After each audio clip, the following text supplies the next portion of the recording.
Assalamualaikum warahmatullahi wabarakatuh. Perkenalkan, nama saya Nazolfiah dengan NIM 0103 1282429 Hari ini saya akan menjelaskan tentang hukum permintaan dan penawaran.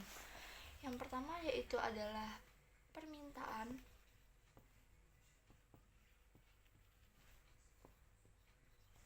Hukum permintaan itu berbunyi, jika harga naik, maka kuantitas barang akan turun. Tetapi jika harga turun, maka kuantitas barang akan naik. Ini itu bisa kita gambarkan di kondisi nyata itu, konsumen itu selalu menginginkan yang namanya barang dengan kualitas terbaik, namun dengan harga yang murah. Jadi apabila harga naik, maka permintaan pasar itu akan menurun. Namun jika harga turun, maka permintaan pasar itu akan naik. Untuk kurva bisa kita gambarkan seperti ini. Kurva permintaan itu berbentuk seperti ini. Untuk kurva permintaan bergerak dari kiri atas ke kanan bawah. Ini itu disebut dengan kemiringan negatif atau negative slope.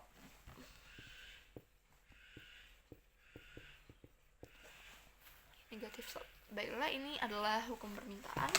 Selanjutnya saya akan menjelaskan tentang penawaran.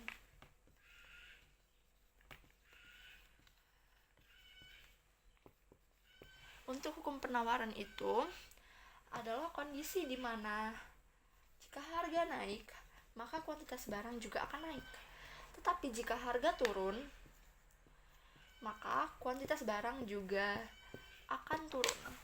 Karena apa? Karena penawaran ini itu adalah upaya sebuah produsen untuk mendapatkan keuntungan. Jadi dengan memaksimalkan laba. Jadi untuk mendapatkan laba itu dia akan memaksimalkan harga. Jadi dia akan menaikkan harga menjadi mahal untuk mendapatkan keuntungan. Lalu ini adalah bentuk kurva dari penawaran atau supply.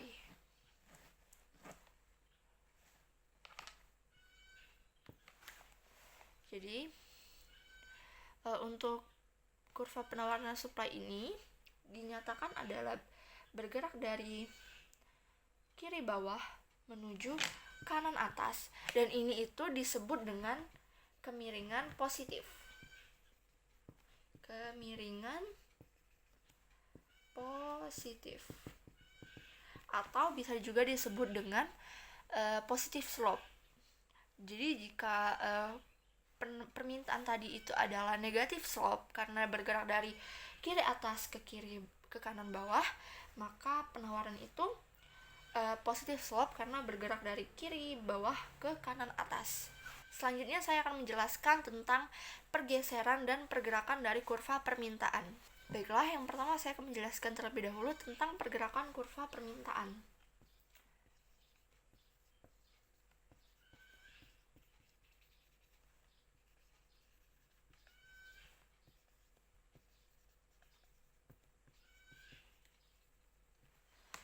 Permintaan ini sendiri bisa kita sebut dengan demand. Jadi yang mempengaruhi pergerakan kurva permintaan ini itu adalah harga.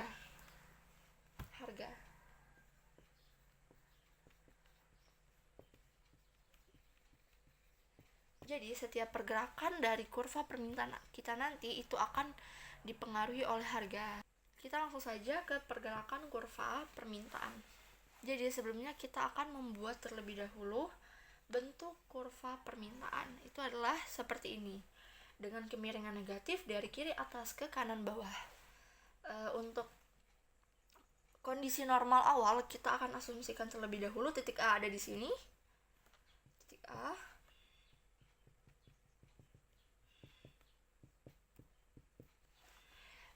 Akan saya misalkan harganya itu 60 dengan kuantitas barang itu 200. Jadi ini bisa kita asumsikan sebagai kondisi awal sebelum terjadi yang namanya pergerakan.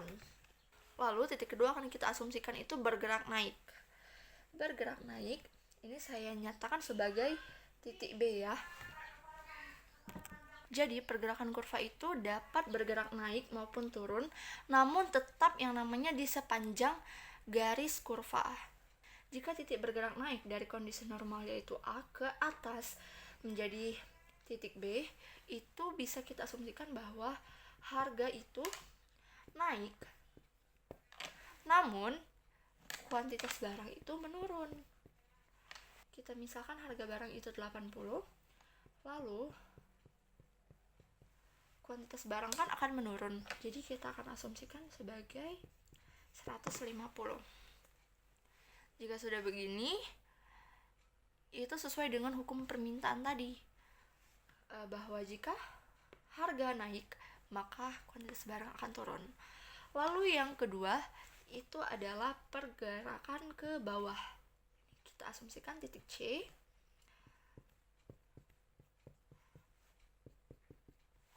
Nah, jika harga turun, maka kuantitas barang itu akan naik. Jadi kita asumsikan ini harganya, jadi kita asumsikan ini itu 40, ini dengan kuantitas barang 250. Nah, sudah terlihat kan, jika harga naik, maka kuantitas barang itu akan menurun, permintaan pasar itu akan menurun. Tapi jika harga turun, maka permintaan pasar itu akan naik. Selanjutnya kita akan membahas tentang pergeseran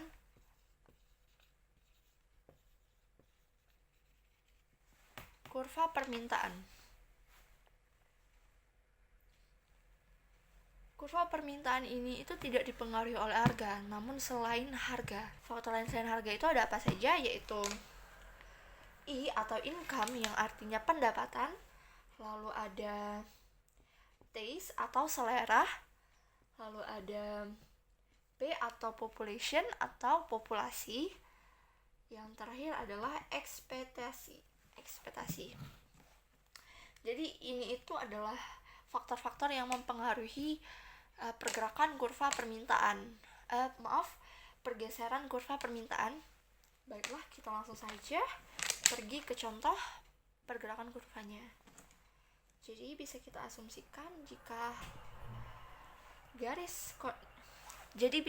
asumsikan kondisi normal itu titik A. Jadi bisa kita asumsikan ini adalah kondisi normal dari pergeseran kurva permintaan. Baiklah, selanjutnya jika kurva permintaan ini bergeser ke atas, ini kita asumsikan sebagai titik B. Jika pergeseran kurva ini bergeser ke atas, maka itu bisa kita asumsikan sebagai pendapatan masyarakat yang meningkat, sehingga konsumsi masyarakat pun ikut meningkat, dan hal tersebut membuat permintaan pasar juga ikut meningkat. Atau bisa juga kita misalkan jika selera masyarakat yang semakin hari semakin membaik, maka hal tersebut akan membuat permintaan pasar pun ikut meningkat. Contoh lain itu jika ekspektasi yang meningkat.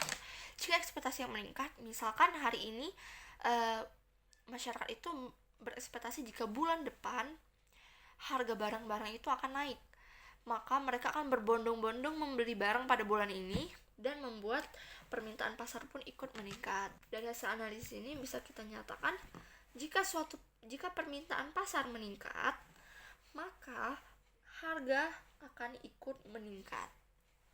Selanjutnya, jika garis kurva ini turun ke bawah, asumsikan ini sebagai titik C. Mohon maaf, saya lupa. Kita buat dulu.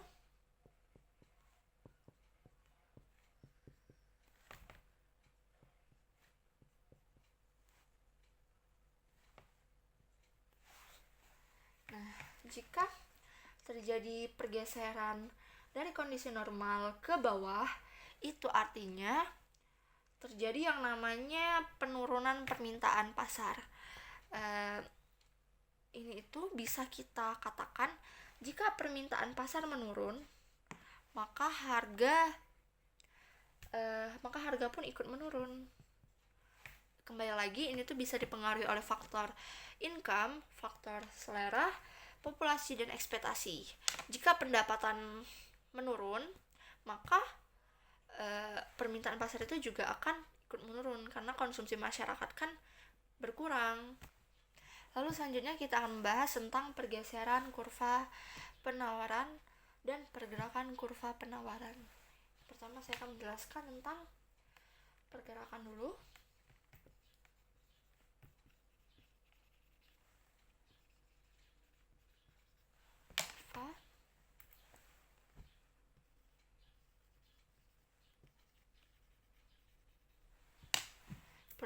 Kita akan membaca terlebih dahulu kurva penawarannya.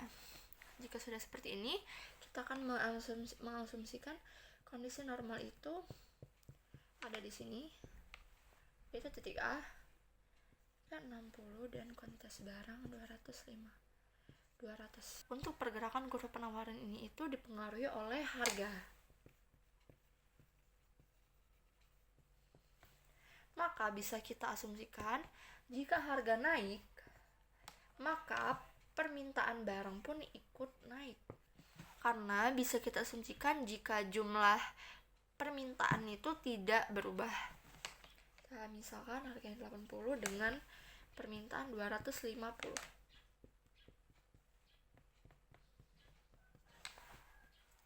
Nah, ini membuktikan bahwa jika harga naik, hal itu tuh tidak mempengaruhi permintaan. Selanjutnya bisa kita baiklah, selanjutnya setelah titik C kita misalkan harga tersebut adalah 40 dengan permintaan pasar 150. Di pergerakan kurva penawaran ini, jika harga turun, maka kuantitas barang pun permintaan pasar pun ikut menurun. Karena kembali lagi jumlah permintaan itu tidak mempengaruhi, guys.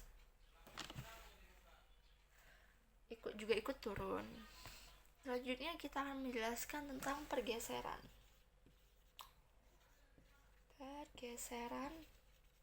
kurva permintaan. Jadi jika terjadi yang namanya pergeseran kurva permintaan itu, coba terlebih dahulu ya kurvanya. Menyatakan kondisi normal seperti ini. Ini adalah kondisi normal dari pergeseran kurva permintaan. Lalu jika terjadi yang namanya pergeseran dari garis normal ke atas,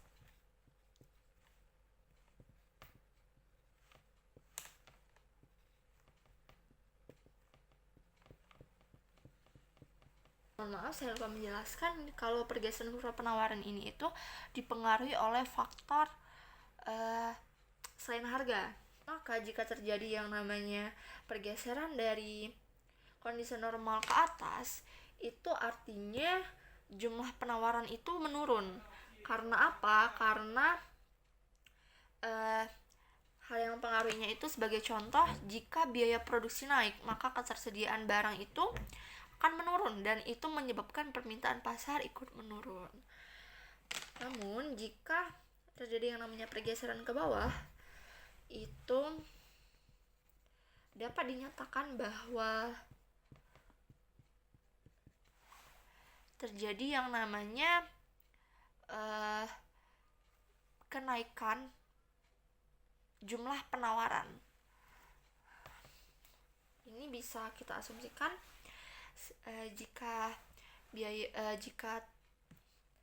ini itu bisa kita asumsikan misalkan terdapat yang namanya kemajuan teknologi. Nah, hal tersebut akan meningkatkan produksi ketersediaan barang dan itu akan menaikkan permintaan pasar.